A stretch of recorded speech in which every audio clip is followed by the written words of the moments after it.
रात में सोते समय बहुत सावधान हो जाना चाहिए उपासक को।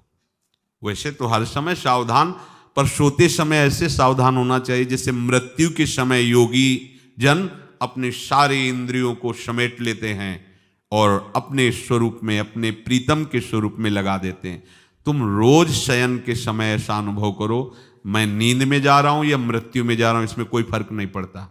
पता नहीं आंख खुले कि ना खुले। कितने ऐसे हैं कि सोते ही रह गए।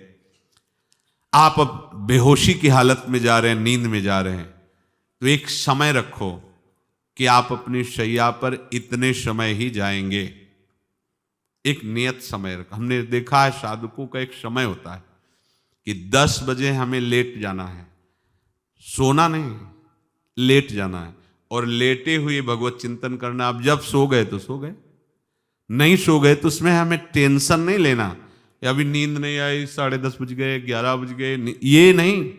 आंख मूंदी, मंत्राकार वृत्ति, तो बिना नींद की गोली के सो जाओगे।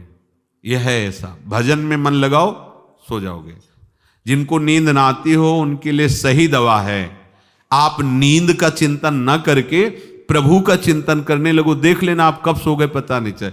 और अगर सौभाग्य से नींद ना आई तो नींद में जो इंद्रियों को पुष्टता मिलती है वो होता है संसार का विस्मरण।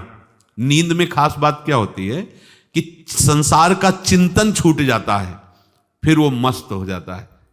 उसमें जो ऊर्जा शक्ति वो जागृत होती, संसार के चिंतन से ऊर्जा शक्ति नष्ट होती।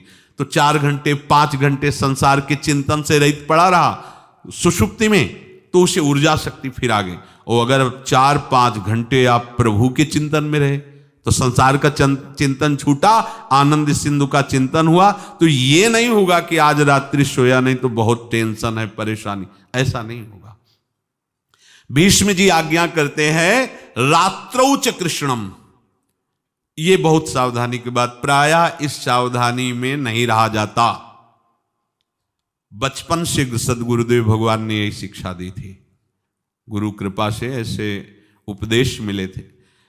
सोते समय कोई वार्ता नहीं, कोई अन्य चिंतन नहीं, चुपचाप अपने मन को हटाकर केवल इष्टमय करो।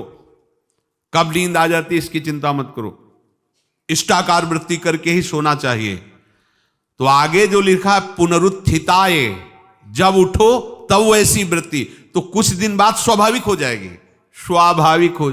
अपने तो इतना तक देखा है कि जैसे आधा पद में होश रहा और निद्रा आ गई, तो जब चेतना आई तो उसी पंक्ति से, जहां से होश गायब हुआ था उसी पंक्ति से जागरण प्रारंभ हुआ। ऐसा ही जब ऑपरेशन के समय बेहोश किया गया था तो उनसे कहा था हमें बता देना कुछ मिनट पे, तो उनका हाँ लगाने वाले इंजेक्शन और कुछ ही सेकंड में इसका असर होना, बस। तो जो पद चलाया था, जब होश आया था तो वही पद चल रहा था, मतलब बेहोशी में वो पद अपना अधिकार किए हुए था। ऐसे नींद भी तुम्हारी भजन हो जाएगी, समाधि हो जाएगी, यदि आप सोते समय प्रभु का चिंतन करेंगे। बहुत ही सावधानी की बात है, यदि इस जन्म में परम लाभ लेना चाहते हो तो इस श्लोक को अपना जीवन बनाओ। कृष्णव्रताः, हमारा जीवन का एक ही व्रत है कि हम अपने प्रीतम का भजन नहीं छोड़ेंगे, अखंड भजन। हमें ये नहीं देखना कि उपांशु मानसी को इसमें कितने गुना, हमें गुना बना नहीं देखना। हमें अपने प्रभु को बोलना नहीं। भजन में मन नहीं लग रहा, पद गा रहे हैं, जोर जोर से चिल्ला रहे हैं, नाम कीर्तन कर, हमें अपने प्रभु से जुड़े रहना है। कृष्ण व्रताः कृष्ण मनुस्मरन्तो, हमारा निरंतर स्मरण चले, बस ये प्रयास रखना है। जब निरंतर स्मरण की बात कह दी तो फिर आगे कुछ कहना नहीं चाहिए, पर खास बात इसीलिए कहा जाता है कि आप समझ जाओ। रात्रौ च, जब कोई भी ब्रह्मचारी, कोई भी उपासक, कोई भी बैरागी त्यागी महात्मा सोते समय असावधान हो गया तो उसकी रात्रि बहुत गलत जाएगी। खास जब आप सैया पे शयन करते उस समय असावधानी हुई तो विकार छा जाएगा, ध्यान रखना। आपका चिंतन गलत हो जाएगा, आपकी चेष्टा गलत हो जाएगी, जागृत में ना सही तो स्वप्न में।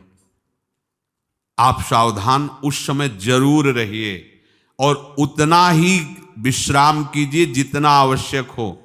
व्यर्थ में करवटें मत बदलिए, ये उपासक का स्वरूप नहीं होता। रोगी है तो बात अलग है, बड़े असाध्य रोगों से, नहीं तो ऐसी दिनचर्या नहीं होनी चाहिए। कै बजे? 3:30, अभी आधा घंटा तो है, फिर कमर ओढ़ लिए। ये साधक का नहीं होता। उचित समय, जो मान लो 4 घंटा विश्राम का, तो अब ये नींद का विषय आओ या ना हो, हम तुम्हारे लिए पुष्प बिछा के नहीं बैठेंगे कि आ जाओ आ जाओ आ जाओ। नहीं आई तो अब ये नहीं गया, अब इतने समय नहीं आई थी, अब 4 बजे उठने के समय कैसे? नहीं, ये फेंका। उसमें विचार नहीं किए, पहले फेंको और सैया से नीचे उतरो, भूमि को प्रणाम करो, आगे बात नहीं। वो फिर आपको ऐसा होता है 10 मिनट में तो कोई बात नहीं, 10 वो पार कर देगा, घंटा दो। रात्रौ च कृष्णम पुनरुत्थिताय, ये नियम लीजिए। सोते समय आप बिल्कुल मृत्यु दशा की स्थिति लाइए, जैसे मरने वाला नहीं होता, सब जगह से मन हटाकर। और सच्ची है, पता नहीं आंख खुले कि ना खुले, ये बड़ा धोखे का जीवन है। ये ऐसे हजारों लोग सोए और सोते ही रह गए। हमको धोखे में नहीं रहना। सुबह जग जाएंगे तो फिर भजन करेंगे, लेकिन हम बिल्कुल तैयारी में। तो जब ये था कि किडनी कभी भी फेल हो सकती, तो हमें ज्ञान तो था नहीं ऐसा उस समय, तो हम रात्रि में जब शयन का सो, तो कपड़े कौन थे, कोई पैंट शर्ट थोड़ी थे, सब हटा चला, ऐसे रज लगाई, राधा वल्लभ जी को ऐसे बांधा, चरणामृत लिया, पूरी तैयारी में, क्योंकि पास कोई था नहीं। तो ये होता था कब मर जाए, कैसे बताएं कितना सुख। एकदम युगल चरणारविंद में तदाकार होते ऐसे वो। इसीलिए कहते हैं कि प्रतिकूलता और अव्यवस्था और दुख, ये भगवत प्राप्ति का प्रधान साधन है। अव्यवस्था, प्रतिकूलता और दुख, ये अभ्यास उसी से।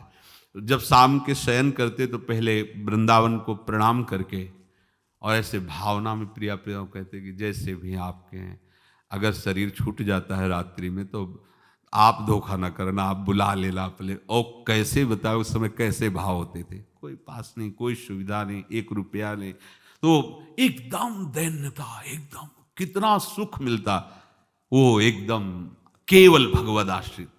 तो रात्रौ च कृष्णम पुनरुत्थिताय, ये बहुत पकड़ने वाली बात है। रात्रि के समय कोई और चिंतन न बनने पावे। देखो अभ्यास, और उस समय खास करके विषय चिंतन बनता है, ध्यान रखना। दिन भर लड़ते रहोगे इंद्रियों से, और जब आप शयन के समय जाओगे तब वो अवसर ढूंढेंगी और आपको विषयों में फंसाने की चेष्टा करेंगी। कोई क्रिया या पूर्व में कोई क्रिया या कोई दृश्य या कोई बात, अगर कहीं मोबाइल से मित्रता है और बगल में रखा है तो भूल जाओ, रात्रौ च कृष्णम पुनरुत्थिताचे।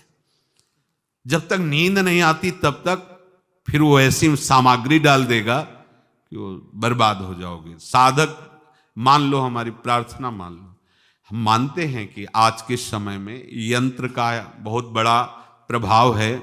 अब यंत्र का प्रभाव देख लीजिए, यही छाती पे मोबाइल होगा, यही धड़कन के साथ वो घंटी बजे और कुछ नहीं। ऐसा भगवान का खेल रचा है। और इसमें सबसे खतरनाक बात है कि आप जो चाहो देख सकते हो, जहां चाहो, जैसे विश्व की पूरी बात, पूरा विश्वात्मा है, ये विश्वात्मा स्वरूप है, सर्च करो देख। अब अगर साधक सावधान नहीं है तो समाज में तो ऐसे कट गया। अब एकांत में जब शयन के समय गया, उस समय मन आपको फंसाने की चेष्टा। प्रार्थना है, अगर आपके पास मोबाइल हो तो एक उसका समय रखो। अगर आपको ऐसा लगता है कि कोई परिस्थिति आ जाए, हम स्विच ऑफ किए हैं, तो एक और मोड कहते हैं, कोई फ्लाइट मोड दो, क्या मोड में लगा दो, सीधे मत रखो, मोड में लगा दूर रख दो। आप अपने चित्त को प्रभु में जोड़िए। रात्रि के समय मोबाइल का प्रयोग मत कीजिए। मान लीजिए रात्रौ च कृष्णम पुनरुत्थिताय, सुबह उठते ही आपको कुछ चिंतन नहीं करना। सबसे पहले उठते ही, यदि आपके अभ्यास में आ गया तो ऐसा ही होगा, नहीं तो आपको पहले सदगुरुदेव भगवान का प्रणाम नमस्कार और कुछ भक्तों का, और फिर नाम जप। भले 5 मिनट ही करो, अपने आराध्य देव का सुमिरन, फिर अपनी दिनचर्या करो।